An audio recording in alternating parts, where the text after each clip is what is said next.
Welcome to SuQuietSleep. I'm so glad you are here tonight. Find a comfortable position and let your body settle gently beneath you. Relax your shoulders. Release any tension in your jaw. Soften the muscles around your eyes and brow.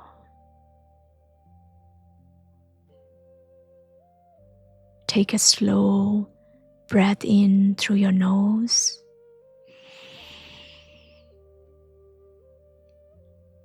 and breathe out through your mouth.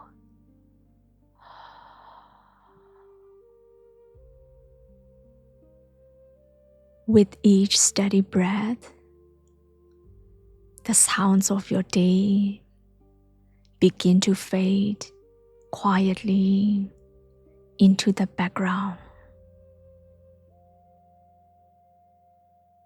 There is nowhere else you need to be tonight. Now, let yourself drift softly into tonight's story.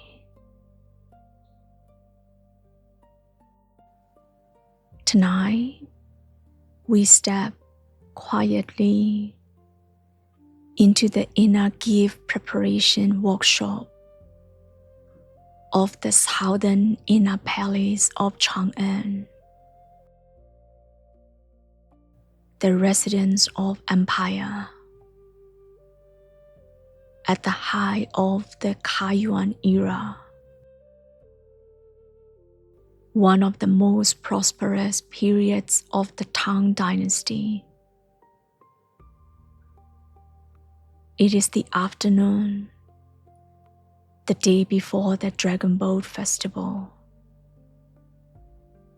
which falls on the 5th day of the 5th lunar month. The festival itself will begin tomorrow. The palace is the Empire personal palace, the smaller court, the palace of music and evening gatherings. It feels far removed from the vast and formal Daming Palace, where the court officials debate matters of empire and foreign envoys arrive for grand audiences before the throne.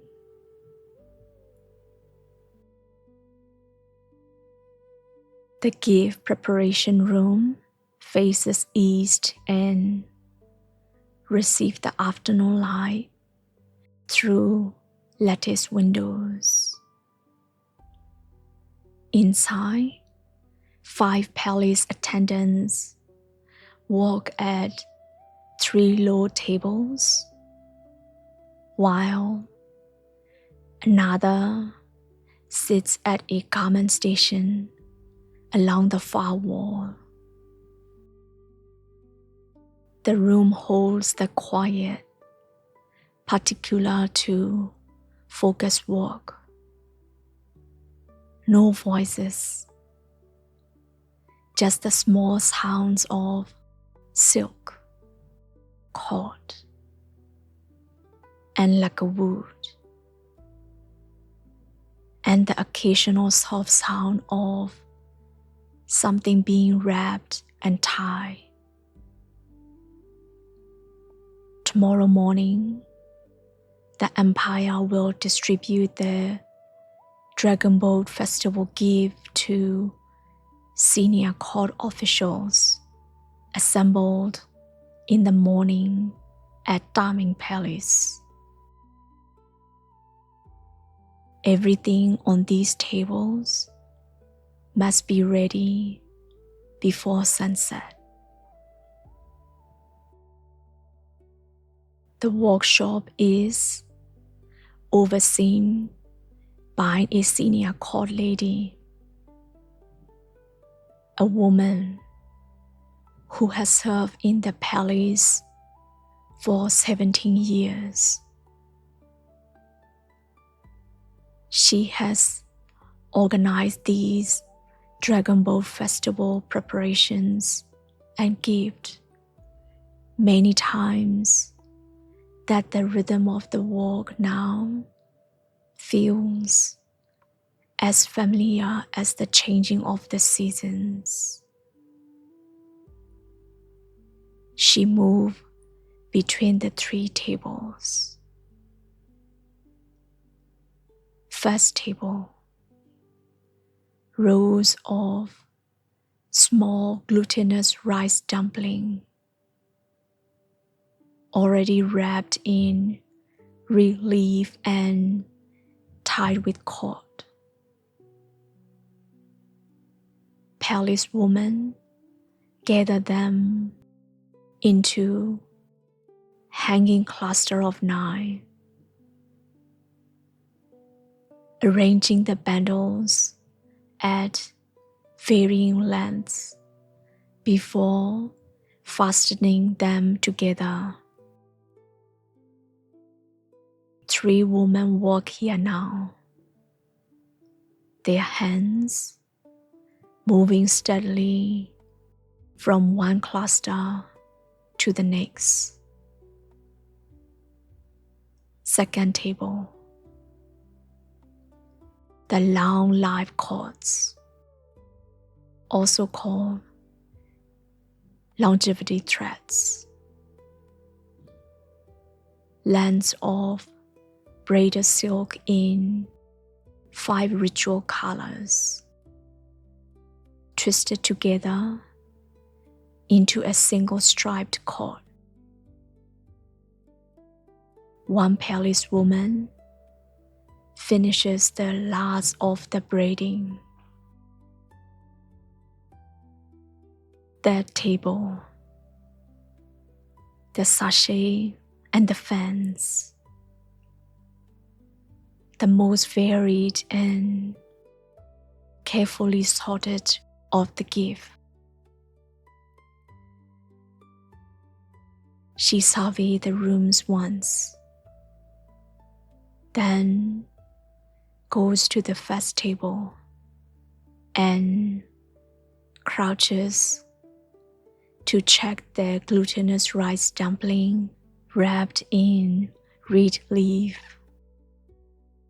The 9 small glutinous rice dumplings are one of the palace Dragon Boat Festival specialties. Each one of the 9 small dumplings is made from fragrant glutinous rice, packed tightly into reed leaf wrapping and tied with cord, boiled and fully cooked. When unwrapped, the rice is dense, smooth, and faintly luminous. The court poet called them white jade balls. The 9 are bound together with a longer cord into a single hanging cluster. 9 at different lengths, so they cascade.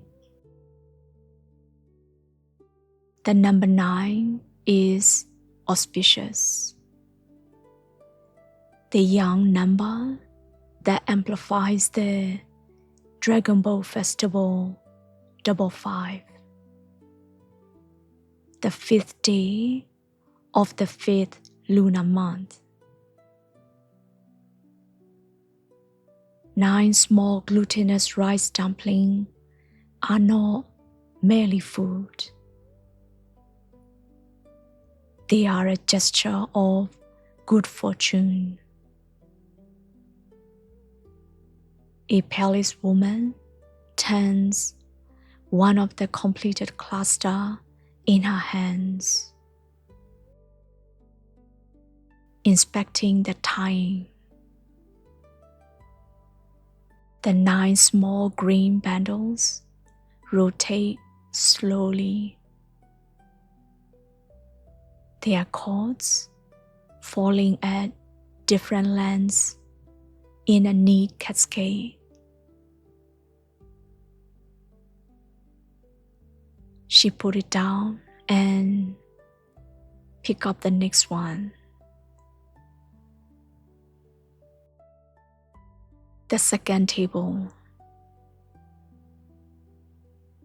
The 5-colored long life cords or 5-color silk is one of the oldest customs of the Dragon Boat Festival. The 5 colors correspond to the 5 directions and elements of ancient Chinese cosmology. Green color for the east direction and the element of wood. Red for the south and fire. Yellow for the center and earth. White for the west and metal. Black for the north and water. A cord carrying all 5 holds all directions in a single form. Tied around a children's wrist at the beginning of the summer. The cord is wound through the 5th month and into the 6th until the first deep rain of the 7th month,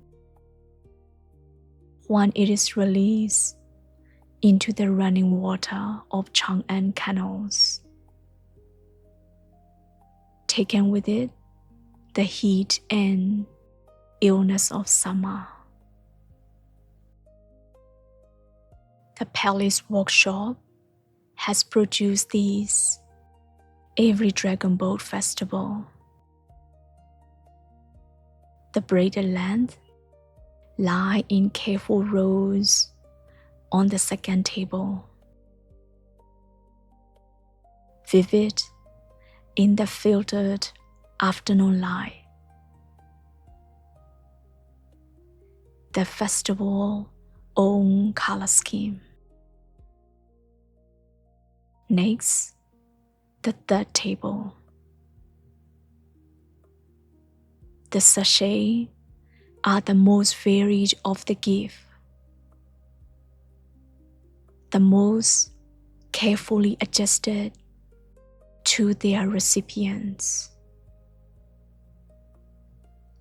each with a small embroidered silk bag sewn shut around its content inside.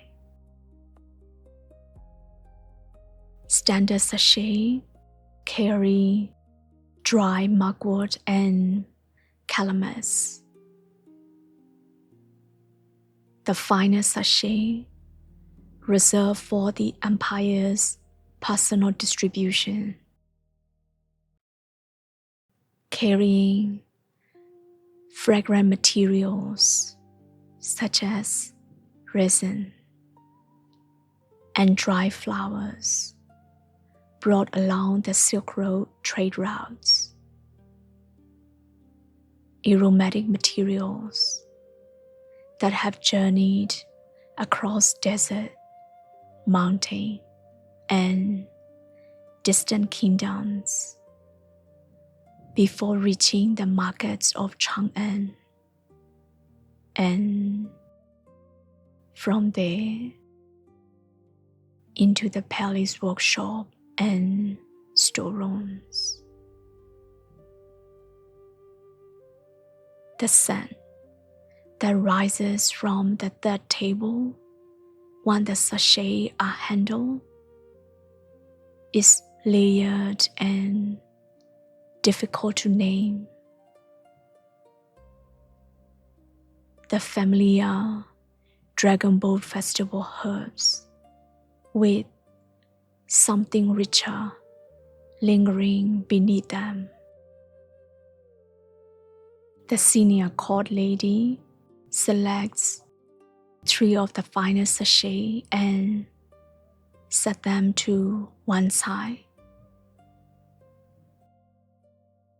They will go into the empire's own hands tomorrow. She then moves on. Her steps carry her past the work table towards the quiet corner of the room. Along the far wall, separate from the busy work tables, a palace woman sits at a low table reserved for the garments. Beside her rests a lacquer box delivered that morning from the palace weaving and dyeing office. Inside are the summer court robes, thin silk, finely woven, cool against the skin in the heat of the 5th month. Each robe has been measured for its recipient. The most distinctive detail is hidden within. The recipient name and rank are written on the inner facing, marking the moment of bestowal as clearly as any document of appointment. The woman folds 2 garments now, each half twice, before placing inside a cloth envelope tied with 5-color cord. Beside each envelope, she writes a clear notation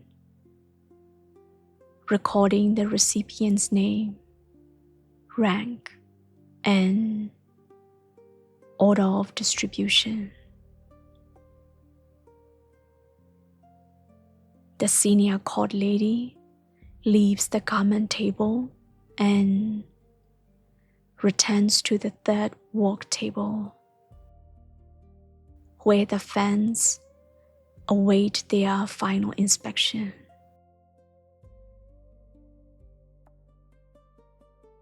At the far end of the 3rd table rests the final category of gift, the fans, round fans,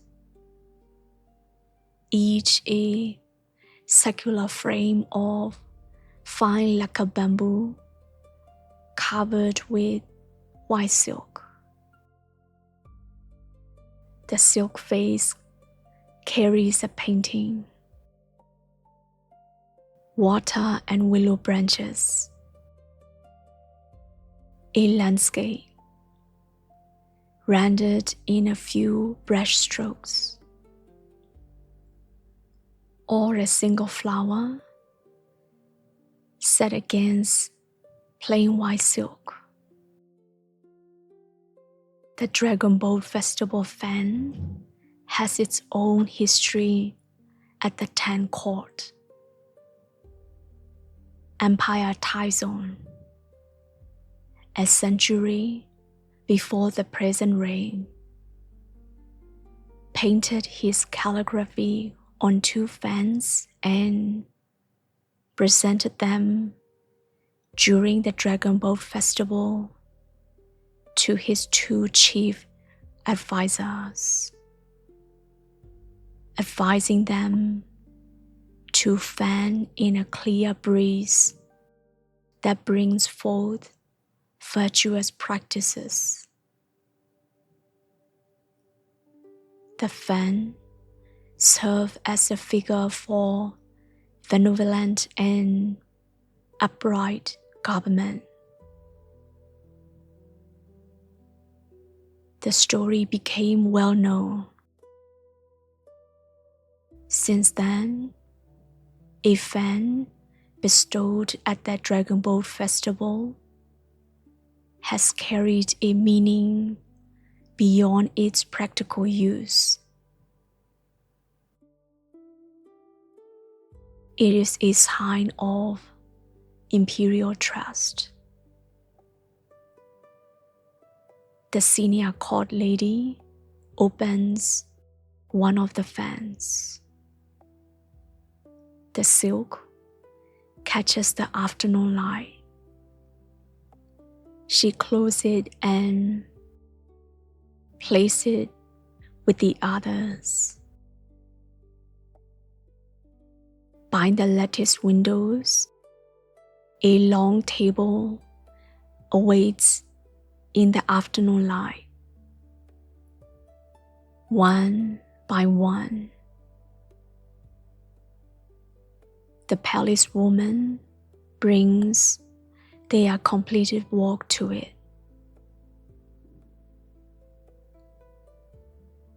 Then the assembly begins.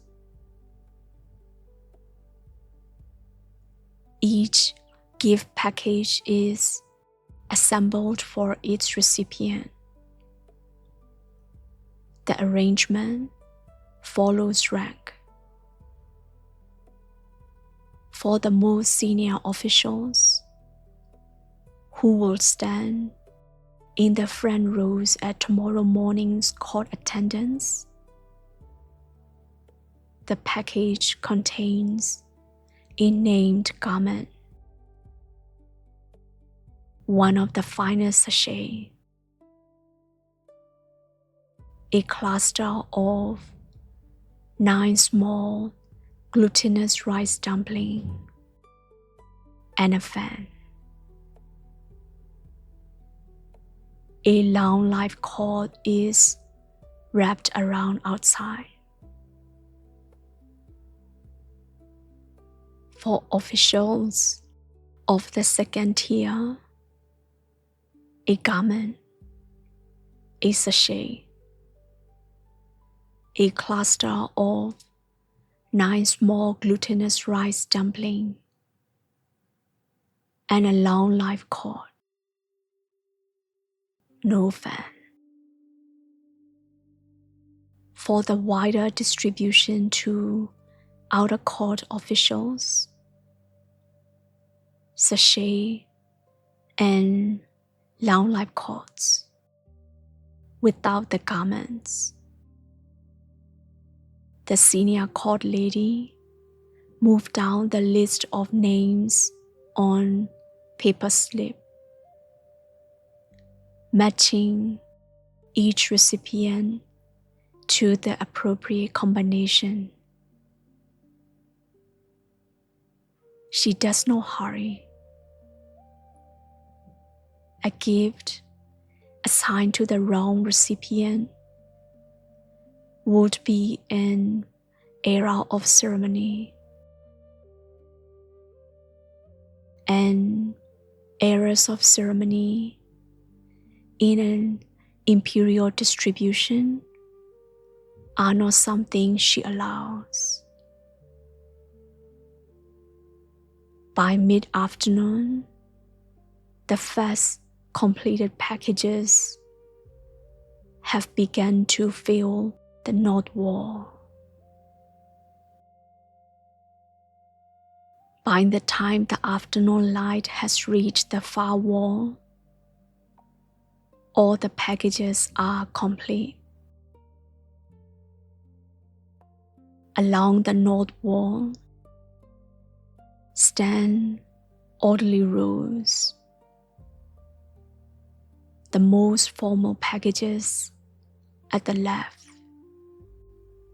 the largest prepared for the highest ranking officials. The simpler, long life cord bundles to the right.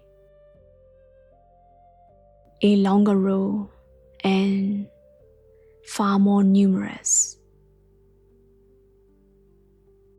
Each is tied with 5 colored cord. Each carries its paper notation. The senior court lady walks the length of the rows once, reading each notation and checking each package against its name. Tomorrow morning, these packages will be carried into the audience hall. The empire will distribute them in person, giving the gifts of the Dragon Boat Festival in the first hours of the day. The officials will bow and receive them, then carry them home to their household, where the 9 small glutinous rice dumpling cluster will be hung, and the long life cords tied around the children's wrist before the summer heat fully arrive.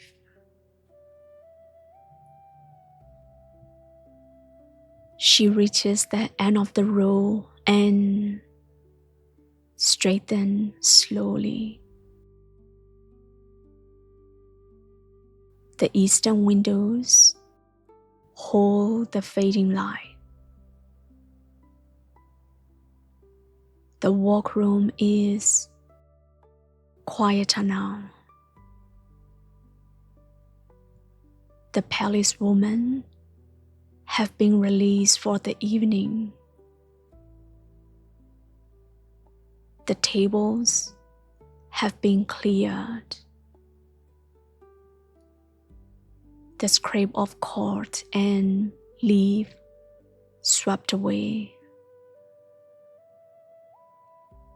The room is settled in the way a room settles after careful work, holding the evidence of what has made here in the smells of the herb, the faint fragrance of the sachet. From outside, the sounds of the inner palace moving towards evening. Somewhere across the courtyard, the plucked note of a piper, starting and stopping. Footsteps on paving stones. A gate opened and close. And so, the senior court lady stands at the window for a moment. She has done this preparation enough times that the festival now arrives for her in the order of its tasks. Court, sachet, garments, fans, glutinous rice dumplings, assembly, the rows along the north wall. The summer evening settles over the inner palace.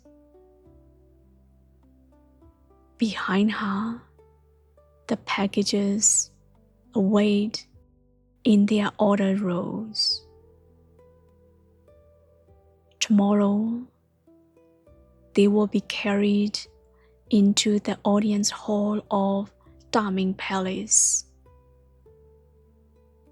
Tonight, for a little while longer, they remain here in the fading light, ready for the 5th day of the 5th month, the Dragon Boat Festival.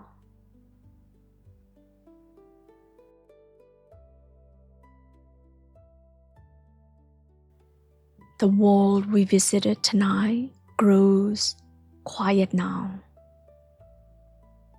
and you can simply rest here, comfortable and at ease. Your mind can relax. Your body can soften. If you are already drifting into sleep, allow yourself to sink a little deeper. If you are still awake, listen to the quiet. There is nothing more to do, nowhere else to be. I'll be here whenever you need another peaceful moment like this. But for now, rest gently and sleep well. Good night.